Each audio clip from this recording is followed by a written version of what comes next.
자, 안녕하십니까. 이시민의 주식공장 12월 13일 모닝 브리핑을 시작을 하도록 하겠습니다. 다우지수가 0.6% 상승, 나스닥이 거의 1%, 0.9% 상승 부분들 진행을 했습니다. 시장의 불확실성, 일단 브렉시트는 뒤로 미뤄졌다는 얘기를 들었죠. 특히 브렉시트 이후에 자체적으로 반발이 워낙 있다 보니까 메이 총리에 대한 신임 투표가 일단 진행이 좀 됐어요. 신임 투표가 진행이 되는데 신임 투표에서 200대 117 메이 총리가 이겼습니다. 그래서 우리가 이제 시장에서 이제 12월 13일이기 때문에 최소한 한 달 정도 이상 1월 20일 정도까지인가요? 이때까지 브렉시트 관련된 투표 이걸 연기를 했기 때문에 이 부분은 시장 아래로 불신임까지 만약에 진행이 됐다가 하면 더 커졌을 텐데 불신임을 통과를 하면서 시간을 벌었다 할까요? 시간을 일단 벌었습니다. 시간을 벌었고 두 번째로 유럽 쪽에서 이탈리아 관련된 이슈가 있었죠. 이탈리아 관련된 부분도 전에 간극 자체가 그렇게 크지 않다는 얘기를 드렸어요. 그 얘기를 왜 드리냐면 만약에 그로 인해서 소음이 발생하더라도 그 소음 자체가 소음으로 인해서 시장의 변동성이 커진다. 역으로 우리가 접근 포인트가 될 수 있다라는 얘기 미리 드린 거라고 보시면 돼요. 이탈리아 총리가 내년 예산안을 기존 2.4%에서 거의 2%대로 그러면 유럽에서 제시하는 금액에 더 가까워지는 거죠. 낮출 가능성. 2.4에서 2%로 낮출 가능성 부분을 코멘트를 하면서 유럽 쪽에서 있었던 불확실성, 변동성을 만들었던 모멘텀 이런 내용들이 하나하나씩 소진이 없어지고 있다는 얘기를 첫 번째로 들어보도록 하겠고요. 두 번째로 보면 지금 미국이 90일 동안 협상 부분들을 할 때 가장 핵심적으로 보는 게 두 가지가 있습니다.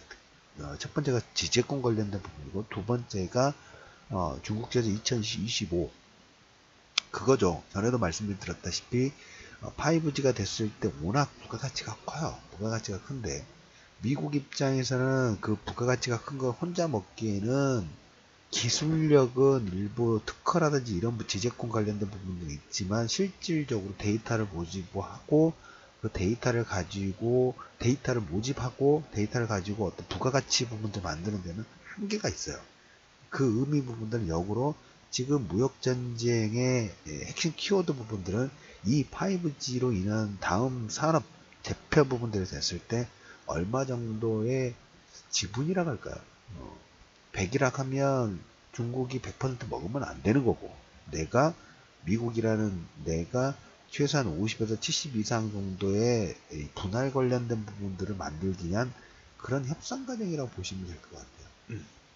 그래서 지재권 관련된 부분에서도 보면 중국의 역할 부분을 낮추고 외국 기업에 대한 참여 확대 관련된 부분하고 중국 제조 2025를 대체할 새로운 정책 도입 부분들을 검토를 하고 있다 라는 코멘트 부분들을 하면서 미국 다우지수뿐만 아니라 나스닥의 상승 부분도 이끌었다 하나의 매개체 부분들이 됐죠. 그러면 지금 시장에서 우리가 이제 물론 휴전이기는 합니다. 90일 정도 유예 기간을 받았다는 얘기를 들었죠. 메이 총리의 브렉시트 관련된 부분도 약 한 달 이상의 유예 기간을 받았고 그러면 연초 효과하고 연말의 반등과 연초의 기대 상승을 기대를 할 수 있는 모멘텀 자체가 더 커지고 있는 이런 측면 부분도 여러 가지로 좀 부각이 되고 있어요. 중국 제재 2025를 대체할 새로운 정책 도입 부분들 그리고 이제 다음 주인가요? 연기가 되면서 다음 주 정도 류호 부총리의 방안 물론 100% 협상 부분들이 있을 때 깔끔하게 진행되지는 않겠죠. 서로 주장하는 바가 틀리고 간극도 크기 때문에 근데 중요한 부분은 항상 말씀드리지만 헨리 키신저라는 인물 자체가 중국을 방문한 다음부터 여러분들 흐름 부분들이 어떻게 바뀌었는가를 여러분들이 유념하실 필요가 있어요. 헨리 키신저의 방문 부분들을 제가 상당히 많이 강조를 좀 드렸죠. 그 방문 이후에 미국과 중국이 대결 구도 부분의 모습을 보이기보다는 화해 무드, 뭔가 서로 조율하려고 하는 그런 노력 부분이 상당히 크죠. 중국 제조 2025는 중국 입장에서는 상당히 큰 전략이긴 한데 이것까지 바꿀 가능성, 지방정부의 새로운 지침 부분들이 내려왔는데 중국 제조 2025의 정책 언급 부분들이 삭제가 됐어요. 그리고 중국에 대한 수출, 그다음 외국인 투자 유치, 확대 측집, 특히 인프라 관련된 부분이 본격적으로 추가 언급 부분들이 됐어요. 그래서 어떻게 보면 중국도, 미국도 마찬가지고 중국도 성장률에 대해서 계속 뭔가 퀘스천 부분들이 드는 게 사실이에요. 왜? 중국 제조 2025도 마찬가지고 1대1로도 마찬가지고 근데 중국 제조 2025라든지 그 다음 지제권 5G 관련된 부분 중국 역시 중국 입장에 보면 중국도 역시 혼자 하긴 힘들어요. 파트너를 지금 만나는 과정 그 파트너하고 5G 시장의 부가가치 부분들을 얼마 대 몇 대 몇으로 양분할까 지분계약 배당계약 이 정도로 여러분 보시면 될 것 같아요. 그래서 이런 내용 부분들이 지방정부의 2025에 언급 부분들이 삭제가 되고 인프라 관련된 경기부양책의 인프라 관련된 부분들을 확대하겠다는 언급 부분들이 되면서 어제 대만 지수라든지 그 다음에 중국 지수는 큰 폭은 아니지만 나스닥이 더 큰 폭 상승 부분에서 뉴스가 나중에 나오기 때문에 그래서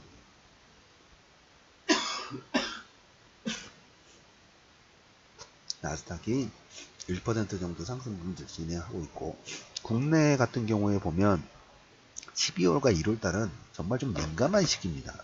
정책적인 모멘텀하고 뭔가 기사에 종목군들이 상당히 민감하게 반응하는 그런 케이스라고 말씀드렸죠. 대표적인 케이스가 전일 현대 그 자동차 부품이든 뭐든 간에 1% 아니 그 수소차에 대한 중장기 비전 부분들을 제시를 하면서 5% 이상의 상승 부분을 이끌었죠.